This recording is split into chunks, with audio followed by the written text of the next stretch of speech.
Hi, hello everyone. My name is Maria and I'm a safety scientist at the Safety and Environmental Assurance Center, SEAC, which is part of Unilever. I currently lead our work looking at alternatives to animal testing for inhalation risk assessment. For this webinar, I will focus on the importance of understanding consumer exposures in inhalation risk assessment. In our daily life, we use many aerosol products, such as household cleaning products, antiperspirant aerosols, hairsprays, body sprays, which all can generate a non-intentional inhalation exposure.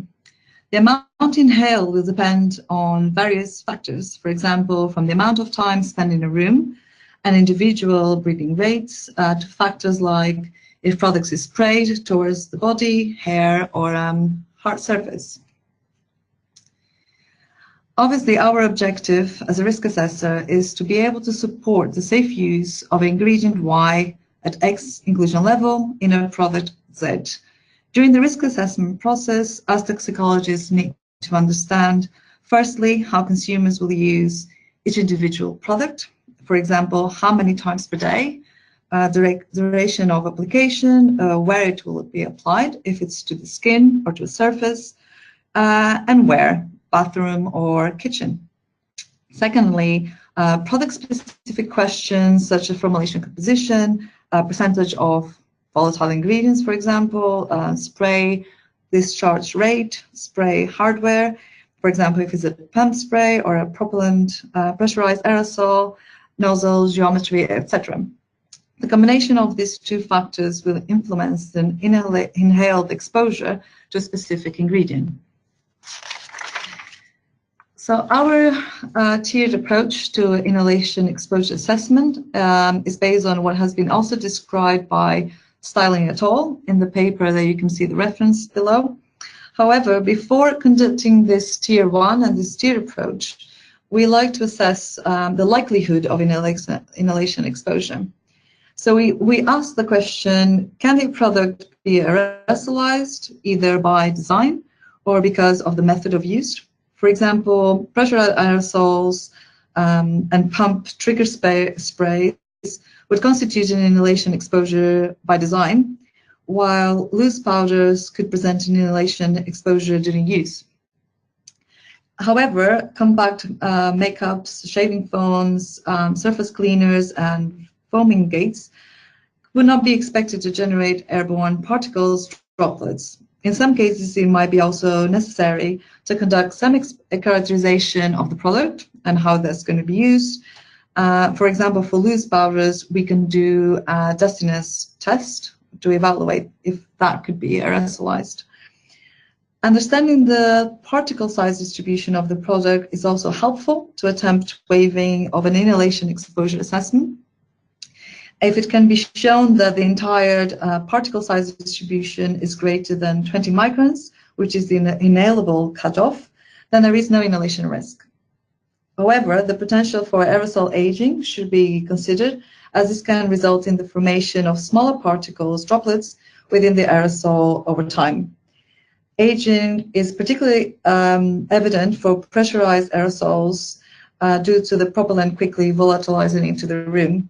And aging is less important for water-based formulations, since over a typical consumer exposure period, water will be slow to volatilize, so less aging will occur. If after this kind of tier 0 assessment, the conclusion is that there is a likely inhalation exposure, then assessment is needed.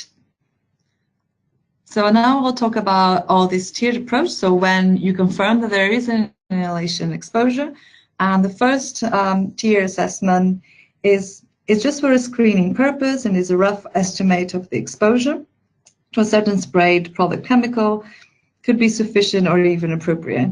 So this is a conservative approach that assumes that 100% of the substance in the consumer product will be released at once and homogeneously into the room, and there is no ventilation. The duration of exposure is 24 hours, and all the released material is 100% inhalable. This conservative approach will provide overestimated exposure for volatile substances, fixed room volume without an air change, but will underestimate short-term local exposure for particles as the sprayed formulation needs a while to become homogeneously distributed in the room. So in the equation that you can see here, that takes into account the weight of the ingredient in the spray formulation, and this can be calculated by, if you have the spray rate, the percentage of ingredient in the formulation, and the duration of exposure, and it's divided by the volume of the room.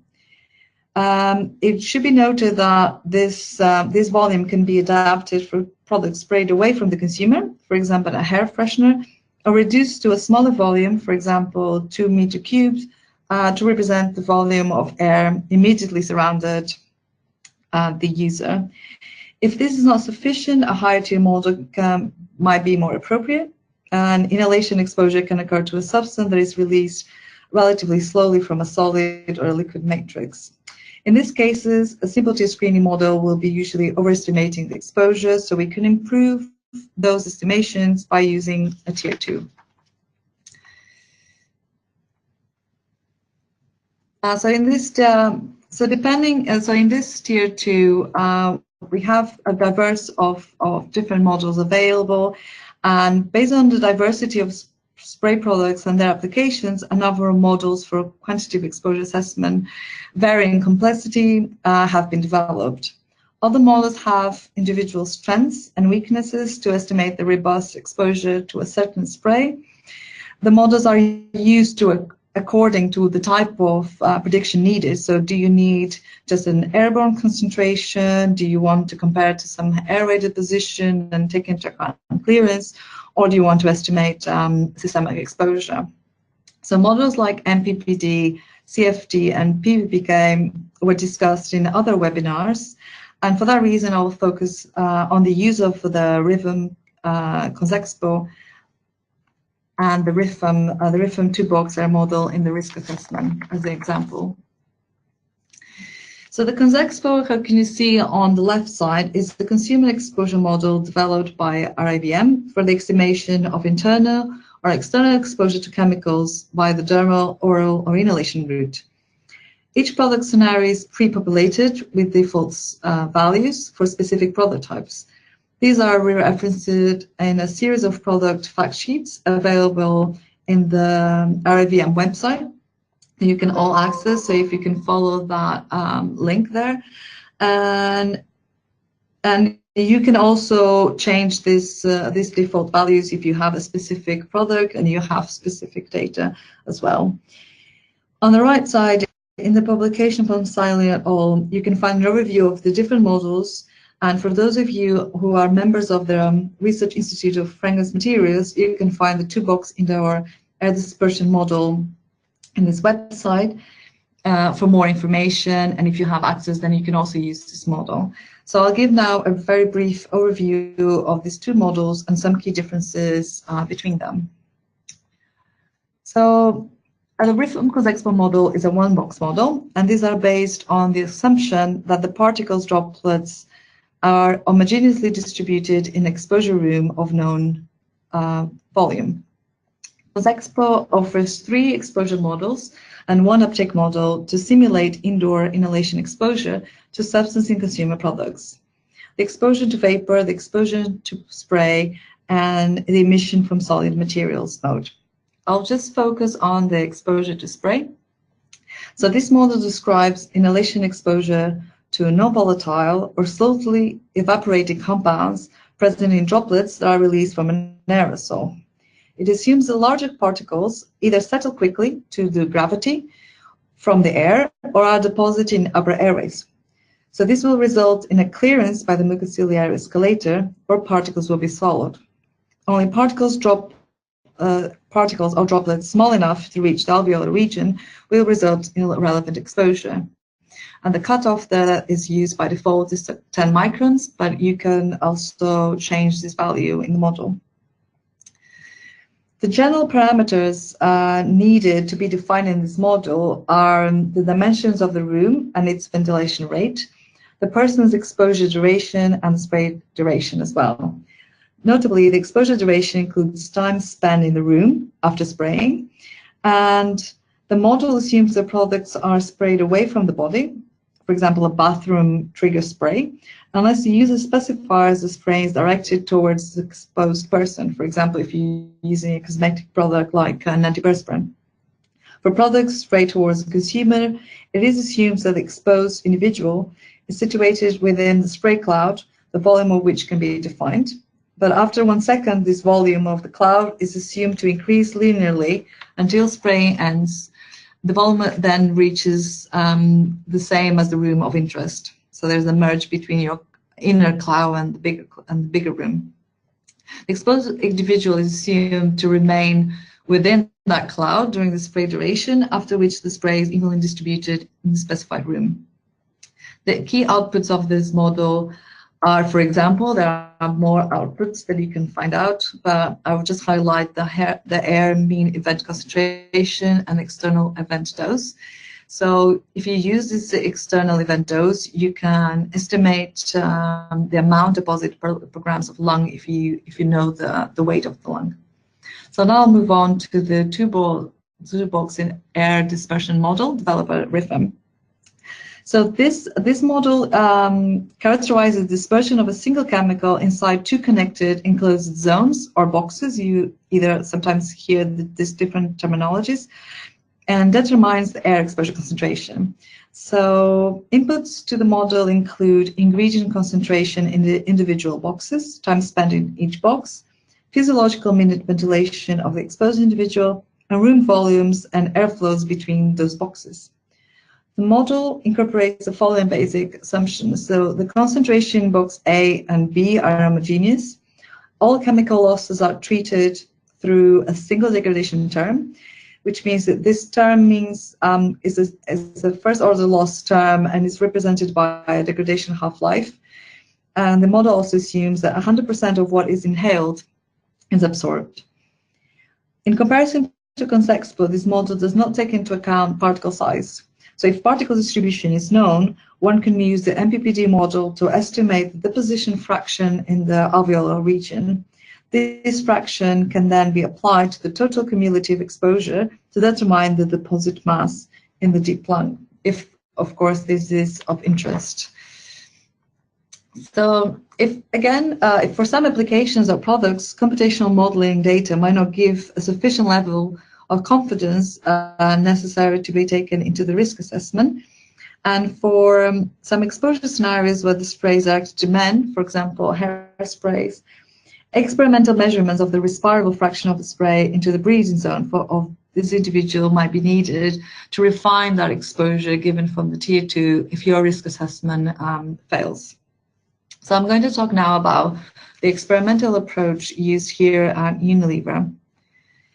So mannequins with simulated anatomical features, like the one represented in the picture, can contain a hair wig for testing of hairsprays. And they also we can use the auxiliary region for deodorants, auxiliary regions for deodorants. So these mannequins will be equipped with an aerosol sampler in the breathing zone, near that breathing zone, and they're then connect this tube to a particle size spectrometer to be able to measure the respirable dose. This respirable dose is defined as a fraction of the inhaled dose, which contains particles small enough to reach the deeper lung, so the alveolar region. The experimental design is adapted to the product use scenario to mimic the frequency and duration of exposure, as well as how the product is applied. The air in the breathing zone is sampled and analyzed for the period equal to the duration of exposure. This data gives a particle size distribution plot over the measured aerodynamic diameter. Then I will show you in this short video how can we simulate this in our lab for a deodorant product and hairspray, a shampoo hair wash, and a dry wash applied to a shirt.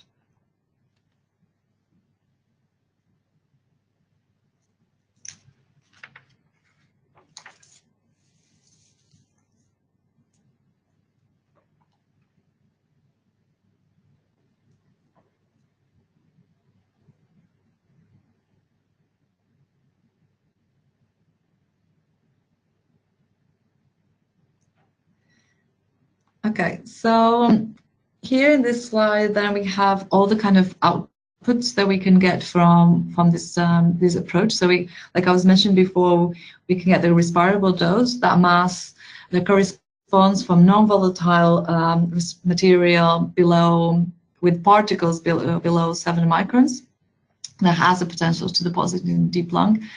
We also can get the inhalable dose, so it's the mass of non-volatile inhalable material, so particles below 20 microns, and has the potential to be deposited anywhere in the respiratory tract.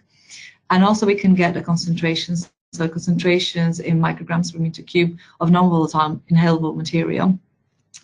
So the video showed you more the traditional common exposure types, but we can also simulate bespoke and unusual scenarios, such as, for example, on the left, we can simulate exposure to a water vapor that can be used in ironing, for example, and we can measure both the exposure to the adult that is doing the ironing or to a bystander like a child. We can also do techniques like simulating hand washing and laundry washing. And this is important particularly for enzyme measurements.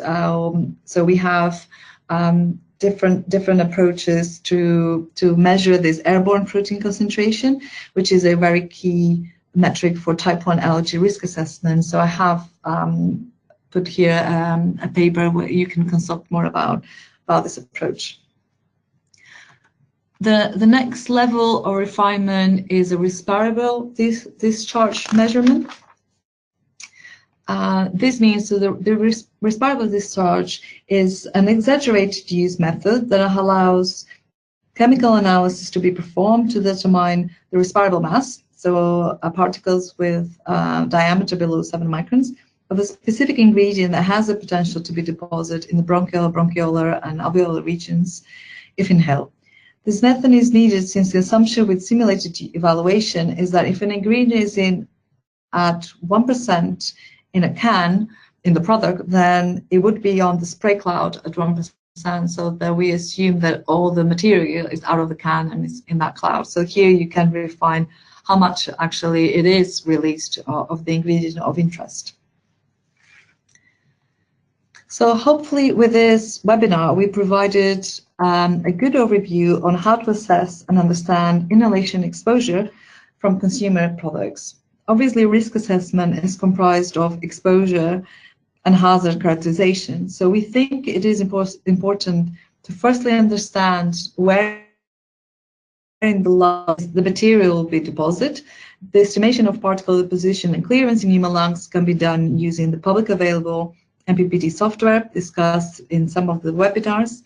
This software calculates the position and clearance of particles ranging from ultrafine to coarse in the respiratory tract based on user-provided input on airway morphometry, clearance rates, particle properties like density, diameter, and size distribution, and exposure scenarios, so aerosol concentration, activity breathing rate, and exposure duration.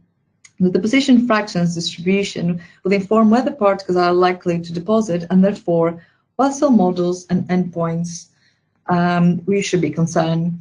So we just, as a end note, like risk assessment depends on ingredient regional deposition dosimetry, and these are some of the key questions that we should ask before designing some in vitro assays for the particular risk assessment. So what are the possible adverse outcomes of concern? We should consider there are different toxicities corresponding to different regions of the lung. For example, irritation in the bronchial area, where alveolar deposition might trigger the fibrosis question. So what are the most relevant cell types to study for that endpoint of concern? And one of these examples are the several 3D cultures that have been developed. And again, these have been discussed in the other webinars from Epithelics and MatTech. And another point is about dosimetry. So what are the key in vitro dosimetry concentrations? For example, exposure devices used for powder or liquid particles, etc. So, or considerations about particle kinetics, and obviously how to do that in vitro to in vivo extrapolation. So my conclusions are understanding consumer exposure is key for the risk assessment of inhaled materials. Simple models provide a good estimation of inhaled exposure in most instances. However, so for certain ingredients and for novel exposure scenarios, experimental approaches are indeed needed. And last, understanding the regional deposition of the material is key for designing the appropriate in vitro experiments for mode of action, identification, and a risk characterization. Thank you for listening to this webinar, and obviously acknowledge all the team involved here in Inhalation Risk Assessment. Thank you.